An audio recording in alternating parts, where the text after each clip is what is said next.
नमस्कार, मैं अंकित पटेल आप लोग का स्वागत करता हूँ रिसो 24/7 पे।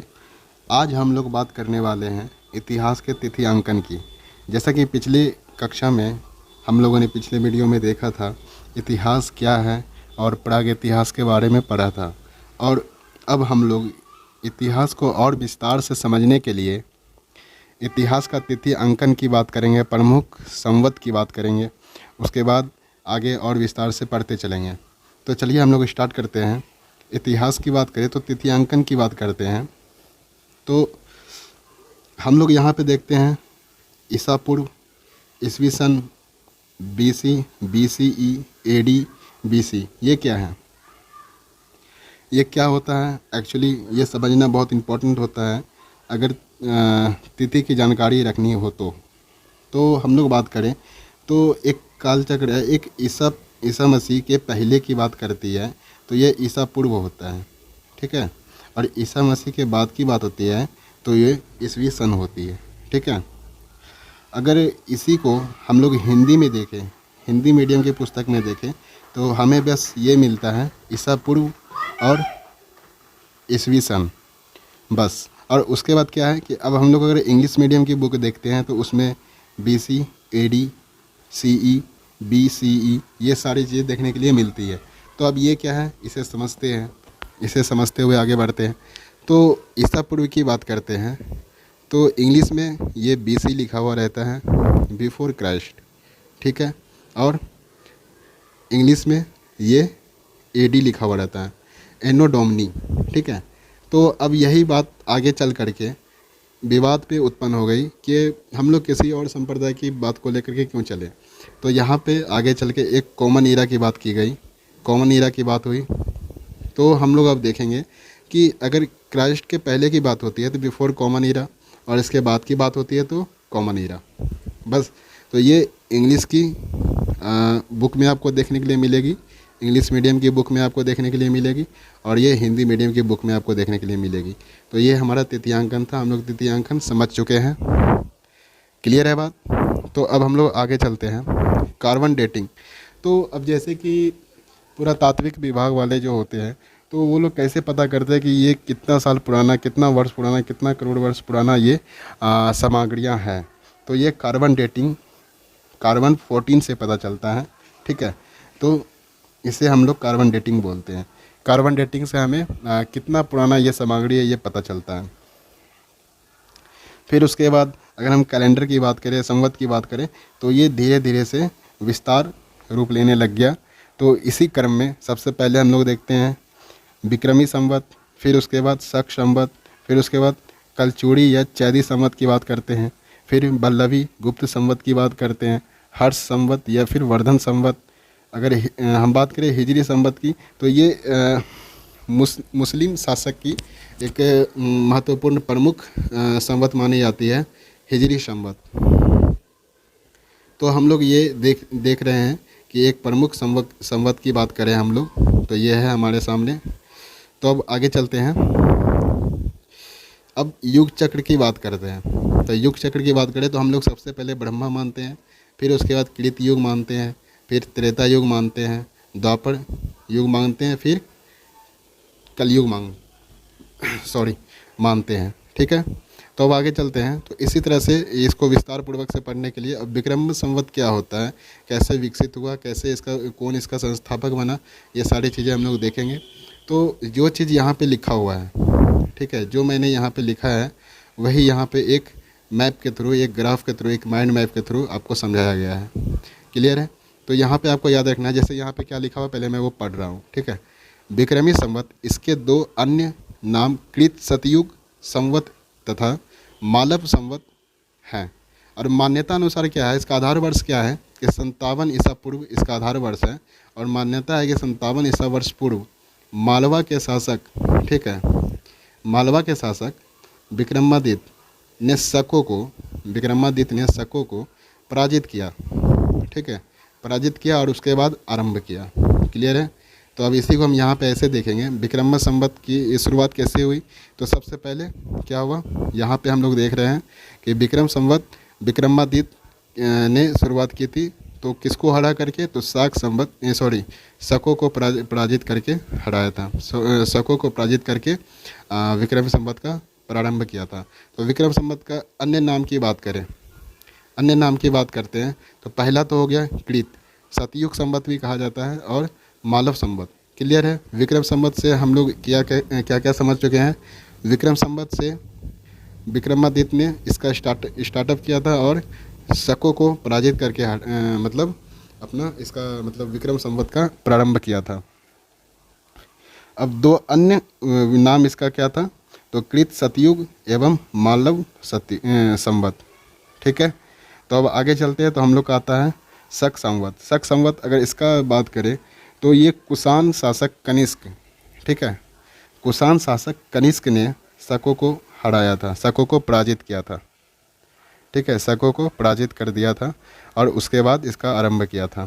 तो शक संवत ने क्या किया था, शक संवत कैसे आया था, तो कुषाण शासक के कनिष्क, ठीक है, कुषाण शासक के कनिष्क ने किसको हराया था, तो शकों को हराया था। ठीक है, शकों को पराजित किया था।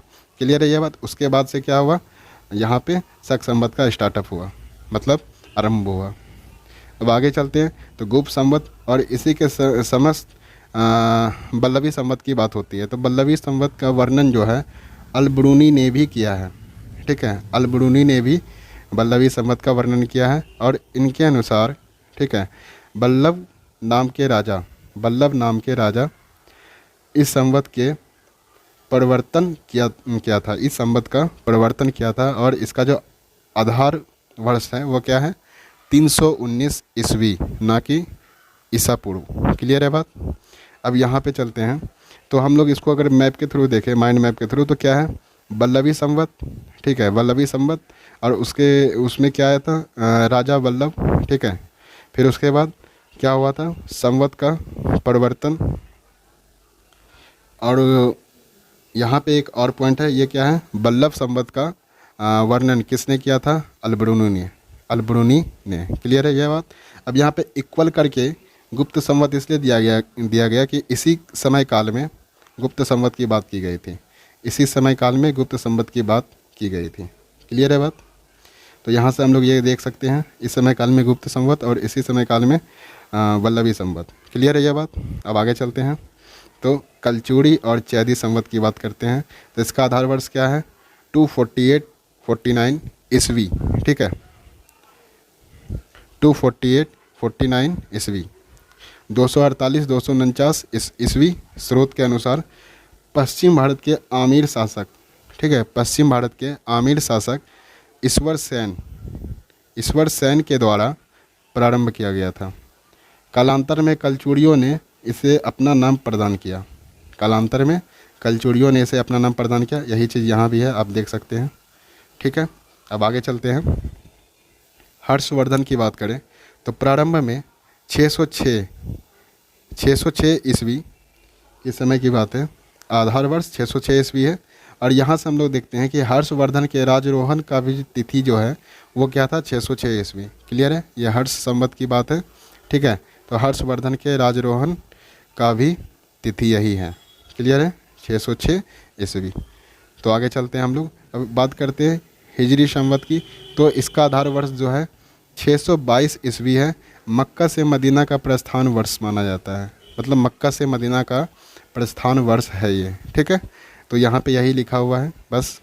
अब आगे चलते हैं हम लोग संवत को ख़त्म करके। अब ये कल जो पिछले वीडियो में जो हम लोग पूरा पाषाण काल, मध्य पाषाण काल, ये सारी चीज़ देखे थे, तो उसी के अकॉर्डिंग ये यहाँ पे कुछ पिक्चर्स डाली गई है, ये आप लोग देखें और समझें। उसके बाद आगे चलते हैं हम लोग।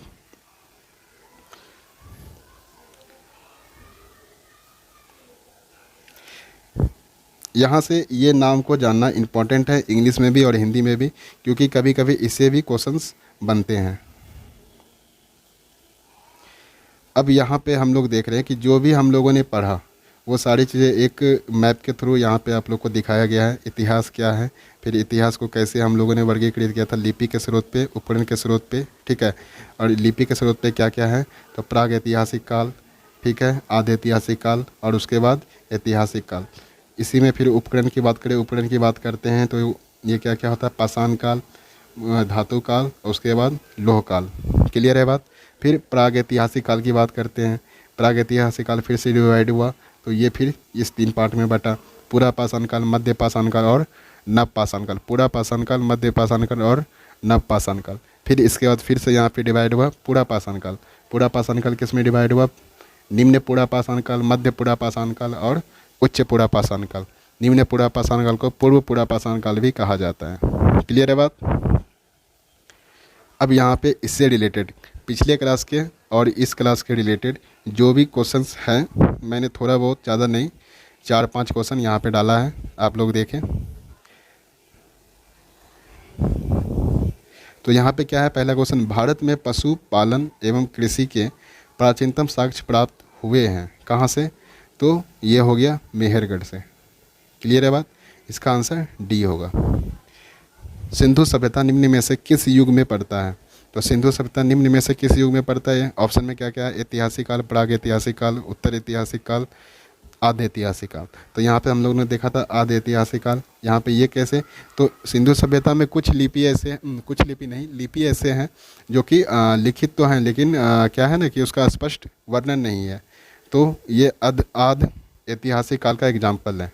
क्लियर है, यह आधे ऐतिहासिक काल का एग्जाम्पल है। क्लियर है बात। अब यहाँ पे हम लोग आते हैं, प्राग ऐतिहासिक काल किसे कहते हैं।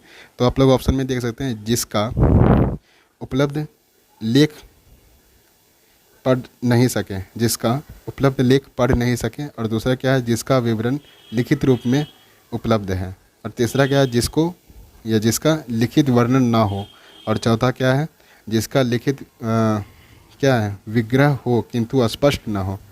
इसका लिखित विग्रह हो किंतु स्पष्ट ना हो, मतलब लिखित वर्णन हो लेकिन स्पष्ट ना हो। और तीसरा क्या था, लिखित वर्णन नहीं है। तो अब यहाँ पे देखते हैं, प्राग ऐतिहासिक काल ये पहला वाला था, ठीक है, ये फर्स्ट वाला था, ये फर्स्ट वाला था। अब हम लोग यहाँ पे देख रहे हैं कि फर्स्ट वाले में क्या था कि लिपि विहीन था, ठीक है, लिखित प्रमाण बिल्कुल नहीं था। तो लिपि विहीन था, तो यहाँ पे लिखित प्रमाण बिल्कुल नहीं था, तो यहाँ क्या लिखा हुआ, जिसका उपलब्ध लेख है पढ़ नहीं सकते, तो ये तो गलत हो गया, ठीक है। फिर दूसरा क्या है, जिसका विवरण लिखित रूप से उपलब्ध है, यहाँ लिखित वाली बात ही नहीं है, ये भी गलत हो गया। जिसका लिखित विवरण नहीं है, तो ये बिल्कुल सही हो जाएगा, ठीक है, ये बिल्कुल सही हो जाएगा, क्योंकि डी में क्या है, जिसका लिखित विग्रह है, विवरण है किंतु स्पष्ट नहीं है, ठीक है, तो ये भी नहीं होगा। ये सिंधु सभ्यता वाला स्पष्ट करता है, ठीक है। तो इसका आंसर क्या हो जाएगा, सी, इसका आंसर सी। तो अब हम लोग आगे चलते हैं।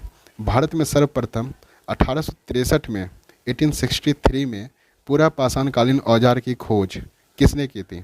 तो हम लोग यहाँ पे पढ़े थे पूरा पाषाण काल, जब हम लोग पाषाण काल पढ़ रहे थे तो उस टाइम पे देखे थे पूरा पाषाण काल में खोज करता क्या था, रॉबर्ट ब्रूसफुट। क्लियर है, क्लियर है ये बात। आगे चलते हैं। तो अब क्या है, भारत के पूर्व प्रस्तर युग के औजार बने हैं। तो हम लोग बात करते हैं कि औजार बने हुए किस चीज़ के हैं। तो सिंपल सी बात है, सब लोग जानते हैं ये पत्थर के औजार थे उस टाइम पे, ठीक है। तो पत्थर के औजार की बात करते हैं। क्लियर है। मनुष्य द्वारा बनाया जाने वाला पहला औजार क्या था, मनुष्य द्वारा बनाया जाने वाला पहला औजार कुल्हाड़ी, ठीक है, कुल्हाड़ी था। आप देख सकते हैं सी होगा इसका आंसर, इसका आंसर सी है। क्लियर है। तो आज हम लोग क्लास यहीं पे समाप्त करते हैं।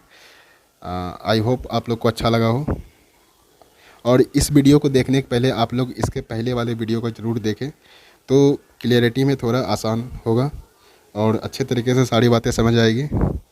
और कंटिन्यू बने रहें, इसी तरह से अपडेट आते रहेंगे, सारे वीडियो आप लोग देखें और सब्सक्राइब कर ले चैनल को, जिससे कि हम अगर वीडियो डालें तो आपको पहले पहुंच सके और पहले आप लोग देख सकें, जल्द से जल्द देख सकें। तो धन्यवाद, मिलते हैं नेक्स्ट वीडियो में।